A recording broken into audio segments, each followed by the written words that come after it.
नमस्कार मित्रों, स्वागत है आपका अपने चैनल में। इस एपिसोड में हम लेकर आए हैं कि बेटा और बेटी में भेदभाव क्यों। मित्रों, बेटियां आजकल बेटों से बहुत आगे हैं।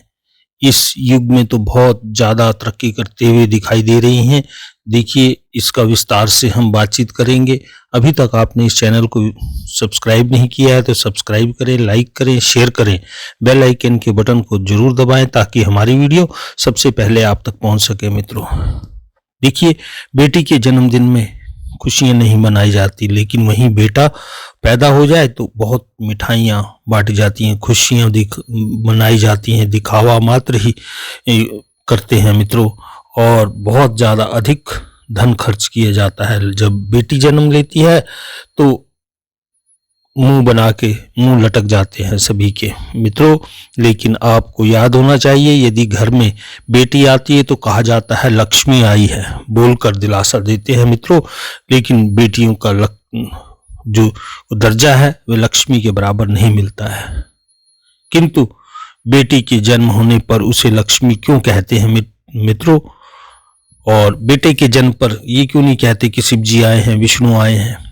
ऐसा क्यों होता है मित्रों? जब बेटी का जन्म होता है तो उसके खर्चे, उसके पालन पोषण के बाद परिवार को कुछ नहीं मिलता, ऊपर से उसके विवाह और दहेज की चिंता। लेकिन बेटे के जन्म पर उसके खर्चे, उसके पालन पोषण, जिससे बेटा बड़ा होकर अपने परिवार का सहारा बनेगा, साथ ही साथ दहेज भी लाएगा, अपने परिवार की सहायता करेगा और बुढ़ापे का सहारा बनेगा, ऐसे ऐसे सोचा जाता है। लेकिन मित्रों, आजकल बेटियां बेटों से आगे निकल चुकी हैं।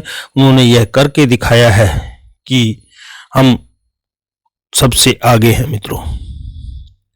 एक अनजान लालच के वश में हम अपने ही बेटे बेटी के बीच में फर्क करते रहते, किंतु यह कभी नहीं सोचते कि हमने अपने बेटे और बेटियों को इस लायक बनाना है कि वह खुद के दम पर दो परिवारों को संभाल सके। हम अपनी बेटियों को संस्कार के नाम पर डर देते हैं, उसे बाहर जाने से रोकते हैं, ऊंची आवाज में ना बोले, इस तरह के संस्कार उसे सिखाते हैं, किंतु इसे संस्कार नहीं कहते मित्रों। संस्कार तो वे होते हैं जो बड़ों का सम्मान करे, बड़ों का आदर करे और लोगों की मदद करे। और ये संस्कार सिर्फ बेटे ही नहीं, बेटे को भी होने चाहिए। किंतु हम क्या करते हैं? हम बेटियों को संस्कार के नाम पर डर देते हैं और उसे जीवन के अधिकार से वंचित कर देते हैं। उसे इतना डरा देते हैं कि उसके मन में अपनी सफलता और अपने सपनों की बातें उसके अंदर ही खत्म हो जाती हैं। हम अपने बच्चों को गरीब, लालच की मदद करना सिखाते ही नहीं, उनके सपनों को उड़ान भरना उन्हें सिखाते ही नहीं। संस्कार के नाम पर हम अपने बेटियों को पंख ही काट देते हैं मित्रों। हमें इस भेदभाव को खत्म करना होगा और शुरुआत अपने ही घर से करनी होगी। दहेज के नाम पर इस कुप्रथा को खत्म करना होगा। अपनी बेटियों को बेटों के समान ही पंख देने होंगे और बेटों को भी बेटियों के समान अच्छे संस्कार देने होंगे। लड़कियों का सम्मान और उनका आदर करना सिखाना होगा मित्रों। श्री कृष्ण जी कहते हैं, बेटी पुण्यों से प्राप्त होती है मित्रों। वह पिता भेष में भले ही संत ना हो, लेकिन भगवान की कृपा के बल पर गृहस्थ होते हुए वह साधु बन जाता है और समाज में उसका सम्मान होता है। वह व्यक्ति पुण्यों के फल से वह साधन प्राप्त हो जाते हैं और भगवान की कृपा से समाज में श्रद्धा भी आपके प्रति हो जाती है मित्रों।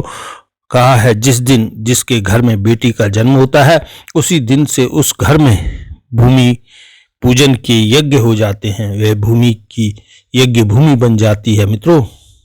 वह सारी धरा ही जहाँ पर जन्म हुआ हो वह यज्ञ के समान पवित्र हो जाती है।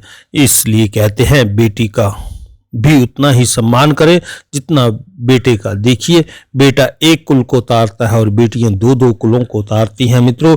जहां जाती हैं वहां आपका वंश का नाम ऊंचा करते हुए आगे बढ़ती चली जाती हैं मित्रों। बस आपने यही सोचना है और आगे बढ़ना है। आज के लिए इतना ही, फिर मिलेंगे इसी तरह अगली वीडियो में मित्रों। अभी तक आपने चैनल को सब्सक्राइब नहीं किया है तो सब्सक्राइब करें, लाइक करें, शेयर करें और जहां रहें खुश रहें, खुशहाल रहें। गुड बाय मित्रों।